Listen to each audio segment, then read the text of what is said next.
राधे राधे। श्री हरिदास श्री कुंज बिहारी। कैसे हैं आप सभी लोग? आई होप कान्हा जी की कृपा से आप सभी लोग अच्छे होंगे और स्वस्थ होंगे। मेरे पास कमेंट आया कि मैया हरे कृष्णा जी का कमेंट आया कि मैया मुझे प्रदोष का व्रत करना है। प्रदोष का व्रत की किस तरीके से पूजा विधि है और प्रदोष कब से करना चाहिए, तो प्लीज़ मुझे बताइए। हरे कृष्णा मैया, आपके लिए प्रदोष का व्रत और जो नहीं भी करते हैं, जो हमारे सब्सक्राइबर हैं और जो नहीं भी देखते हैं, सो प्लीज़ उन सब के लिए है। और आप सब लोग को मैं पूर्ण जानकारी, प्रदोष का व्रत कब करना चाहिए, उसकी विधि क्या है, व्रत की कथा क्या है और उसके पुण्य फल प्राप्त कैसे हैं, तो मैं आपको बता देती हूँ। सो प्लीज़ आप लोग पूरा देखना। और हरे कृष्णा मैया तो देखेंगी ही देखेंगी। तो देखिए, शास्त्रों के मुताबिक और पंचांग के अनुसार अगर कहें, शास्त्रों के मुताबिक हमारे जो पुराण के अनुसार प्रदोष की जो व्रत होता है, किसी भी महीने के शुक्ल पक्ष की त्रयोदशी को शुरू किया जा सकता है। जो हर महीने में देखिए शुक्ल पक्ष भी आता है और कृष्ण पक्ष भी आता है। तो हमें जो भी कोई शुभ कार्य करने होते हैं, मैं ये हर बार कोई भी कथा कहती हूँ या कोई भी व्रत करते हैं, जैसे कि एकादशी हो, सकट का हो, चौथ का हो, आप हमारे बहुत सारे व्रत आते हैं हिंदू पंचांग के अनुसार। हिंदू धर्म में बहुत सनातन व्रत में आते हैं, इतने सारे व्रत आते हैं कि हम लोग अगर कोई भी शुभ कार्य करें या हम कोई भी व्रत करें, तो हमें जो भी कोई भी व्रत हो या शुभ कार्य हो, तो हमेशा शुक्ल पक्ष कितने लोग कहते हैं उजाला पक्ष या उजाला पक्ष या कृष्ण पक्ष अंधेरिया रात, तो हमें जैसे कि शुक्ल पक्ष में ही शुरुआत करनी चाहिए। शुक्ल पक्ष बहुत शुभ माना जाता है, तो उसी में ही करनी चाहिए शुभ कार्यों की शुरुआत। अगर हम पहली बार प्रदोष का व्रत उठा रहे हैं, तो हम लोग सबसे पहले जो है ये ध्यान रखना बहुत ज़रूरी है कि शुक्ल पक्ष की त्रयोदशी को शुरू करना चाहिए। और प्रदोष किसी भी दिन पड़ जाता है, हालांकि सोमवार को भी पड़ता है या फिर शनिवार को भी पड़ता है, किसी भी दिन पड़ जाता है। तो जो खास सोमवार को पड़ता है प्रदोष, तो उसे सोम प्रदोष भी कहा जाता है। और सोमवार के दिन पड़ने से प्रदोष का व्रत और अधिक महत्वता बढ़ जाती है। सोमवार का दिन महादेव पिताजी को समर्पित है और प्रदोष का व्रत भी महादेव पिताजी के लिए ही किया जाता है। घर में सुख शांति के लिए और भी बहुत सारे कार्यों के लिए किया जाता है। तो शुक्ल पक्ष की त्रयोदशी से शुरू करना चाहिए। हालांकि श्रावण में और कार्तिक महीने में जो त्रयोदशी आती है, सावन का महीना और कार्तिक महीने की त्रयोदशी को सबसे ज़्यादा शुभ माना जाता है कि हम लोग जो व्रत कर रहे हैं शुक्ल पक्ष से तो कर सकते हैं, किसी भी शुक्ल पक्ष से, किंतु जो सबसे ज़्यादा अधिक महत्व दिया गया है सावन का और कार्तिक का महीना है। तो उसकी जब त्रयोदशी आए तो हम लोग प्रदोष का व्रत शुरू कर सकते हैं। प्रदोष के व्रत करने का जो तरीका है, विधि है, पूजा किस प्रकार से करनी चाहिए या फिर हम लोगों को जो नियम है वो क्या करने चाहिए। सब प्रदोष का व्रत आपने संकल्प करना है पहले कि हमें कितने व्रत करने हैं। कितने लोग 11 करते हैं, 21 करते हैं। हालांकि प्रदोष का व्रत टोटल जो होता है 26 प्रदोष का व्रत करना चाहिए। शिव महापुराण जी की कथा में मैंने जो श्रवण किया है, 26 प्रदोष का व्रत किया जाता है। तो सुबह जल्दी उठकर साफ सफाई करके स्नान आदि से निवृत्त हो जाएं। स्वच्छ साफ वस्त्र धारण करने चाहिए। हमें अपने पूजा के मंदिर में पूजा करनी चाहिए या फिर अगर आपके पूजा स्थल के पास आप कोई चौकी रख लीजिए।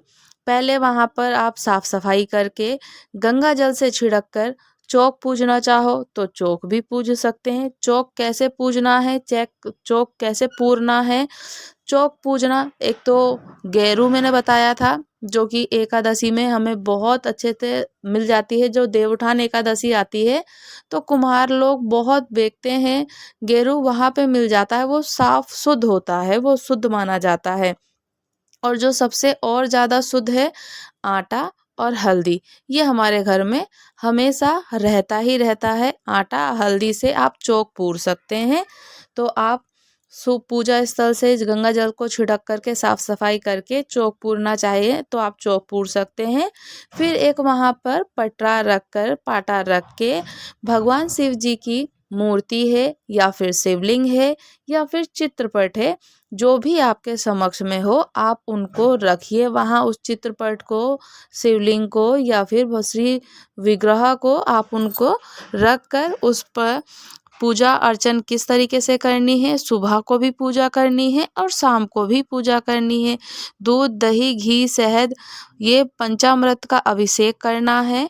बिल्वपत्र चढ़ाना है। धतूरा, सफ़ेद आँखें का फूल हो या फिर वाइट कलर के बहुत सारे फूल आते हैं, उनमें से कोई भी फूल आप ले सकते हैं। शिवलिंग के सामने, अपने श्री विग्रह के सामने आप घी का दिया जलाएं। घी का दिया ही जलाना चाहिए। सरसों का तेल उस दिन बिल्कुल भी अवॉइड कर देना चाहिए। घी का, शुद्ध देसी गाय के घी से ही दिया जलाना चाहिए। भगवान शिव जी के आप मंत्रों का जाप कर सकते हैं। पंचाक्षर मंत्र, शरणाक्षर मंत्र और जो भी आपको आए नाम, आप उनके शिव जी के मंत्रों का उच्चारण कीजिए। ओम नमः शिवाय, श्री शिवाय नमस्तुभ्यम, या फिर आप जो भी बोलना चाहें शिव जी का मंत्र वो बोल सकते हैं। और शिव जी के समक्ष में बैठ करके शिव चालीसा का पाठ भी जरूर करना चाहिए। शिव जी की चालीसा होती है, उनको भोग में धूप दीप नैवेद्य दिखाने के बाद उनको आप भोग जरूर लगाएं। भोग में आप उनको सफ़ेद रंग की मिठाइयाँ, खीर, मालपुआ, हलवा या फिर जो भी आपके बसंत जो फल, ऋतु फल चलते हैं, ऋतु फल, वो आप उनको भोग में अर्पित कर दीजिए।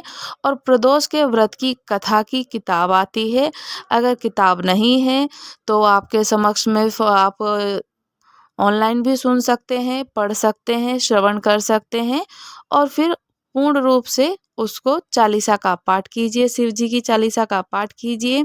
शिव चालीसा का पाठ करने के बाद में आप उस दिन पूजा के लिए संकल्प लीजिए कि मैं इतने दिन का व्रत करूंगी और इस व्रत को मैं इस मनोकामना के पूर्ण होने के लिए कर रही हूँ कि हे महादेव पिताजी, मेरे मन की जो मनोकामना है, मेरे मन की जो अभिलाषा है, कृपया करके पूर्ण कीजिए। मेरे व्रत का संकल्प है, मैं संकल्प लेती हूँ कि मैं इस चीज़ का व्रत कर रही हूँ, प्रदोष का व्रत कर रही हूँ, तो मेरे इस प्रदोष के व्रत को पूर्ण करने में मेरी सहायता कीजिएगा और अपनी अपार कृपा बनाए रखिएगा।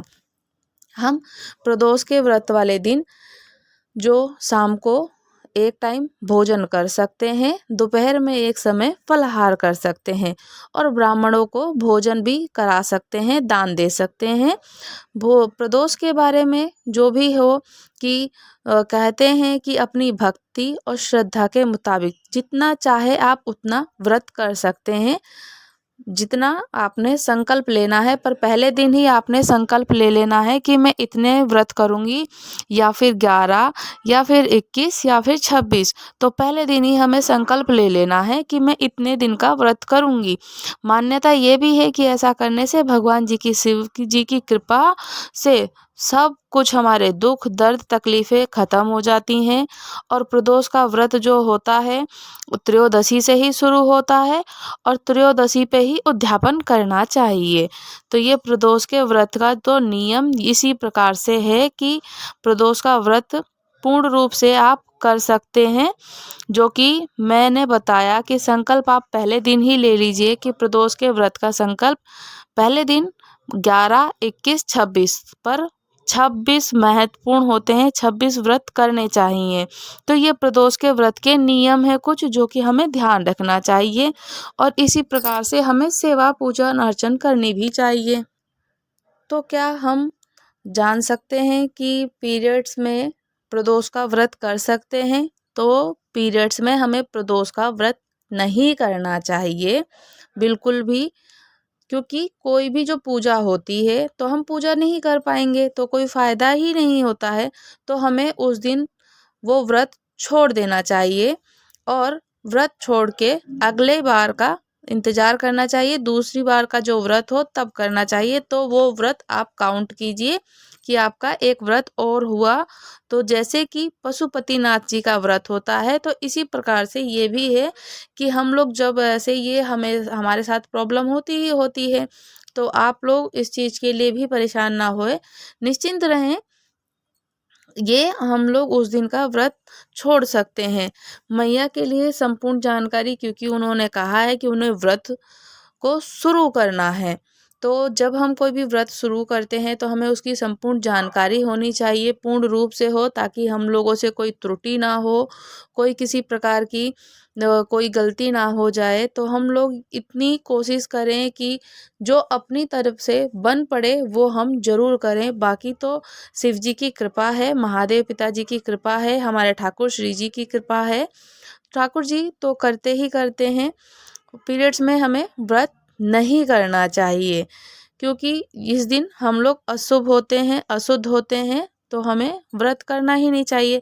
किंतु आप उस दिन मानसिक रूप से महादेव पिताजी की, ठाकुर जी की या श्री जी की, क्योंकि मानसिक रूप से हम लोग भगवान को याद कर सकते हैं, इसमें कोई मनाही नहीं है। वो इसमें कोई मनाही नहीं है कि भगवान जी को हम याद कर सकते हैं, भगवान जी का हम नाम जप कर सकते हैं मानसिक रूप से। तो इस प्रकार से हमारे कुछ नियम हैं जो कि कह देते हैं कि प्रदोष की जो व्रत की विधि है, परिवार वाले हों या अन्य सदस्य हो या हम लोग हों, तो उस दिन हमें तामसिक भोजन करने से बचना चाहिए। जो व्रत करना वाला है वो तो फलाहारी होगा। परिवार वालों को भी ये करना चाहिए, क्योंकि घर में नकारात्मक ऊर्जा ना हो वही अच्छा है। व्रत के दौरान कभी किसी को गलत शब्द नहीं बोलना चाहिए, झूठ भी नहीं बोलना चाहिए, किसी को कष्ट भी नहीं पहुंचाना चाहिए। शनि प्रदोष हो, सोम का प्रदोष हो, किसी को भी जाने अनजाने में अपमान करने से बचना चाहिए। और हम लोगों को ये हर एक व्रत, कोई भी व्रत हो, ये तो उपाय, ये तो मैं कहूँगी कि इसी व्रत में नहीं, ये कोई भी हम लोग व्रत करें, एकादशी का, पशुपति का, प्रदोष का, पूर्णिमा का, सकट का, चौथ का, हरतालिका तीज का, या हम लोग अष्टमी का करते हैं, कोई भी व्रत करें, व्रत वाले दिन एक ये हमें ध्यान रखना चाहिए कि हमसे ये कभी भूल ना हो कि हम लोगों से कोई व्रत वाले दिन पत्ते नहीं तोड़ने चाहिए, और दूसरी चीज़ की झूठ नहीं बोलनी चाहिए। तो आइए जान लेते हैं कि प्रदोष के व्रत की कथा भी क्या है, और कथा पढ़नी बहुत ज़रूरी होती है। प्रदोष का व्रत हो या किसी भी देवी देवताओं का पूजन हो, तो सबसे पहले गणेश जी की ही पूजा अर्चन होती है। सबसे पहले गणेश जी का आवाहन होता है, तो हमें भी अपने गणेश जी का आवाहन करना है, गणेश जी की आरती करनी है, उनको भी धूप दीप नैवेद्य करना है, उनको पुष्प जल सब कुछ अर्पित करना है। तो जो प्रदोष का व्रत सोमवार के दिन पड़ता है वह प्रदोष सोम प्रदोष कहलाता है। सोमवार के दिन बहुत महत्वता पड़ जाती है कि महादेव पिताजी को समर्पित होता है। एक नगर में एक ब्राह्मणी रहती थी, उसके पति का स्वर्गवास हो गया था। अब उसका कोई आश्रयदाता नहीं था, इसलिए सुबह होते ही वह अपने पुत्र के साथ भीख मांगने के लिए निकल पड़ती थी, और भिक्षा मांगने के लिए ही उसका कोई काम ही नहीं था भिक्षा मांगने के सिवा। वह स्वयं और पुत्र को पेट पालती थी। तो एक दिन ब्राह्मणी घर लौट रही थी भिक्षा मांगकर, तो उसे एक लड़का घायल अवस्था में कराहता हुआ मिला। ब्राह्मणी दयावश उसे अपने घर ले आई। वह लड़का विदर्भ का राजकुमार था। शत्रु सैनिकों के उसे राज्य पर आक्रमण उसके पिता को बंदी बना लिया गया था। विदर्भ के राजा पर आक्रमण करके उसको सैनिकों ने बंदी बना लिया था और राज्य पर नियंत्रण कर लिया था। इसलिए वह पुत्र मारा मारा फिर रहा था इधर उधर। तो राजकुमार ब्राह्मण पुत्र के साथ ब्राह्मणी के घर रहने लगा। एक दिन अंशुमति नाम की एक गंधर्व कन्या ने राजकुमार को देखा और उस पर मोहित हो गई। अगले दिन अंशुमति अपने माता पिता और राजकुमार से मिलाने ले आई, तो उन्हें भी राजकुमार भा गया था, उन्हें भी पसंद आ गया माता पिता को। कुछ दिनों के बाद अंशुमति के माता पिता को शंकर भगवान जी ने स्वप्न में आदेश दिया कि राजकुमार और अंशुमति का विवाह करा दिया जाए। उन्होंने वैसा ही किया। ब्राह्मणी प्रदोष का व्रत भी करती थी। उसके व्रत के प्रभाव से गंधर्व राज्य की सेना की सहायता से राजकुमार ने विदर्भ के शत्रुओं को खदेड़ दिया और पिता के राज्य को पुनः प्राप्त कर आनंद पूर्वक रहने लगा। राजकुमार ने ब्राह्मण और उस ब्राह्मणी के पुत्र को अपना प्रधानमंत्री बनाया। तो ब्राह्मणी के प्रदोष के व्रत की महात्म्य से जैसे राजकुमार और ब्राह्मणी के पुत्र के दिन फिर गए थे, तो वैसे ही शंकर भगवान हमारे महादेव पिताजी भी सभी अनन्य भक्तों के दिन फेरते हैं और हमें इस दिन महादेव जी की विशेष कृपा प्राप्त होती है। तो हम लोगों को प्रदोष का व्रत अवश्य करना चाहिए, प्रदोष का हो और एकादशी भी सबसे बड़ी एकादशी होती है। तो आप जो व्रत करना चाहें सो आपको करना चाहिए। महादेव जी बहुत भोले हैं, बहुत भोले, हमें मनोवांछित फल प्राप्त करते हैं और कहते हैं कि जो हमारे भाग्य में ना भी लिखा हो वो भी देते हैं। उनसे सिर्फ अपना भाव और अपने मन की कृपा कहकर उनसे मांगनी है और वो अवश्य पूर्ण करते हैं। तो आप लोग प्रदोष का व्रत कर सकते हैं। 26 एकादशी कह रही हूँ, एकादशी हम करते हैं तो याद आती ही आती है एकादशी माता की और ठाकुर हरि नारायण जी की। तो साथ में महादेव पिताजी हैं और प्रदोष का व्रत भी 26 किया जाता है। बाकी आप संकल्प कर सकते हैं पहले दिन ही कि हमें कितना व्रत करना है। एक समय फलाहार करना है, एक समय आप व्रत का भोजन भी खा सकते हैं। जो भी आप घर में बनाए आप व्रत के भोजन की सामग्री बना के खा लीजिए। प्रदोष का व्रत इसी प्रकार से किया जाएगा। और आप लोगों को कथा चर्चा कैसे लगी कमेंट करके जरूर बताइएगा। राधे राधे, श्री हरिदास।